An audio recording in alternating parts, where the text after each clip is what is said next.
Hello students, আমার চ্যানেলে তোমাদেরকে স্বাগত। শুরু করছি 2026 মাধ্যমিক পরীক্ষার্থীদের জন্য ইতিহাস ক্লাস। দেখতে পাচ্ছ মাধ্যমিক ইতিহাস 2026 সপ্তম চ্যাপ্টার অর্থাৎ সপ্তম অধ্যায়। এখান থেকে আমরা আজকে আমাদের যেটা ক্লাস শর্ট প্রশ্নের ক্লাস তার পার্ট 2 এটা আমরা করব। পার্ট 2 প্রথম থেকে শেষ পর্যন্ত ভিডিওটা দেখবে, একটু স্কিপ করবে না, কারণ আমি কিন্তু প্রথম পর্ব শেষ করেছি। প্রথম পর্বে সব শর্ট প্রশ্ন দিয়েছি, মানে এই ইতিহাস সপ্তম অধ্যায় থেকে।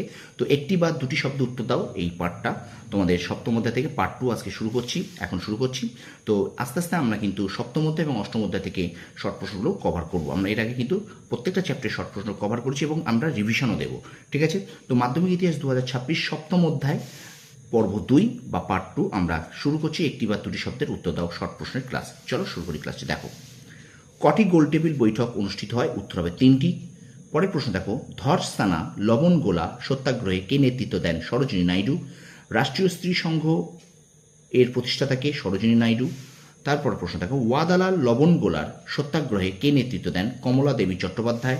পরের প্রশ্ন, মথু লক্ষ্মী রেড্ডি কে? মাদ্রাস প্রেসিডেন্সির একজন মহিলা চিকিৎসক ও ভারতের আইনসভার প্রথম মহিলা সদস্য। পরের প্রশ্ন, বাংলার কোন কোন নারী আইন অমান্য আন্দোলনে উল্লেখযোগ্য ভূমিকা পালন করেন? উত্তর হবে সত্যবালা দেবী, আশালতা সেন, সুষমা পালিত প্রমুখ। পরের প্রশ্ন, দ্বিতীয় গোলটেবিল বৈঠকে কোন ভারতীয় মহিলা যোগদান করেছিলেন? সরোজিনী নাইডু। পরের প্রশ্ন, আইন অমান্য আন্দোলনের একজন নারী শহীদের নাম লেখো। উর্মিবালা পারিয়া। পরের প্রশ্ন, আসামের কনকলতা বড়ুয়া কোন আন্দোলনের সঙ্গে যুক্ত ছিলেন? উত্তর ভারত ছাড়ো আন্দোলন। নাগাল্যান্ডে আইন অমান্য আন্দোলনে অংশগ্রহণকারী বিখ্যাত রমণীর নাম কি? রানী গিদালো বা গুইদালো। পরের প্রশ্ন, গান্ধী বুড়ি নামে কে পরিচিত ছিলেন? মাতঙ্গিনী হাজরা। পরের প্রশ্ন দেখো, কোথায় কোন সময় তাম্রলিপ্ত জাতীয় সরকার প্রতিষ্ঠিত হয়? উত্তর মেদিনীপুরের তমলুকে 1942 খ্রিস্টাব্দে ভারত ছাড়ো আন্দোলনের সময়, ঠিক আছে? পরের প্রশ্ন, ভগিনী সেনা কি? না মেদিনীপুরের তমলুকে ভারত ছাড়ো আন্দোলনের সময় গঠিত হওয়া তাম্রলিপ্ত জাতীয় সরকারের স্বেচ্ছাসেবিকা বাহিনীর নাম ছিল ভগিনী সেনা। পরের প্রশ্ন, উষা মেহতা কোন আন্দোলনের সঙ্গে যুক্ত ছিলেন? উত্তর ভারত ছাড়ো আন্দোলনের সঙ্গে। পরের প্রশ্ন, ভারত ছাড়ো আন্দোলনের সময় ভয়েস অফ ফ্রিডম রেডিও কে চালাতেন? উত্তর উষা মেহতা। পরের প্রশ্ন, পাঞ্জাবে ভারত ছাড়ো আন্দোলনের সময় কোন কোন নারী উল্লেখযোগ্য ভূমিকা নেন? উত্তর হবে ভোগেশ্বরী ফুকননি এবং উষা মেহতা প্রমুখ, ঠিক আছে? চলো চলে যাই আমরা পরের প্রশ্নে। সপ্তম অধ্যায় থেকে আমরা শর্ট প্রশ্ন করছি ইতিহাসের পর্ব 2 আজকে, ঠিক আছে? দেখো, কারেঙ্গিয়া মারেঙ্গের ডাক কে দিয়েছিলেন? মহাত্মা গান্ধী। কোন বিদেশিনী ভারতের বিপ্লবী আন্দোলনে অনুপ্রেরণা জুগিয়েছিলেন? ভগিনী নিবেদিতা। ভগিনী নিবেদিতা অনুশীলন সমিতিকে কি উপহার দিয়েছিলেন? উত্তরে ম্যাথসেনির আত্মজীবনীর প্রথম খণ্ড। পরের প্রশ্ন, দ্য স্পার্ক অফ রেভলিউশন গ্রন্থটি কার লেখা? অরুণচন্দ্র গুহ।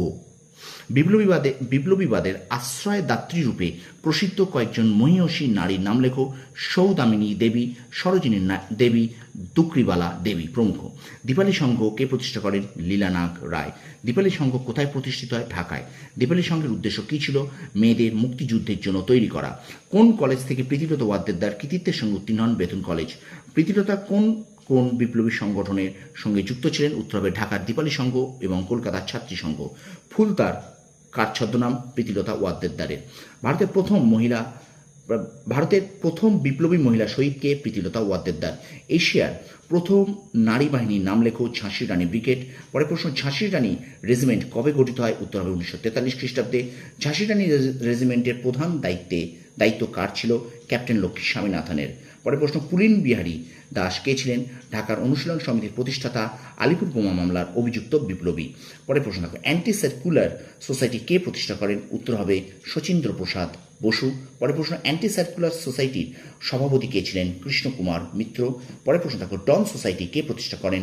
সতীশচন্দ্র মুখোপাধ্যায়। এবং শেষ প্রশ্ন আজকের 2 নম্বর পর্বের সপ্তম অধ্যায়ের, কে কলকাতায় অনুশীলন সমিতি প্রতিষ্ঠা করেন? উত্তর হবে সতীশচন্দ্র বসু। তো এই হলো ক্লাস 10 2026 মাধ্যমিক পরীক্ষার্থীদের জন্য সপ্তম অধ্যায় থেকে আমরা একটি বা দুটি বাক্যে শব্দ লেখর শর্ট প্রশ্ন কমপ্লিট করলাম। ভিডিওটা আশা করি তোমাদের ভালো লেগেছে।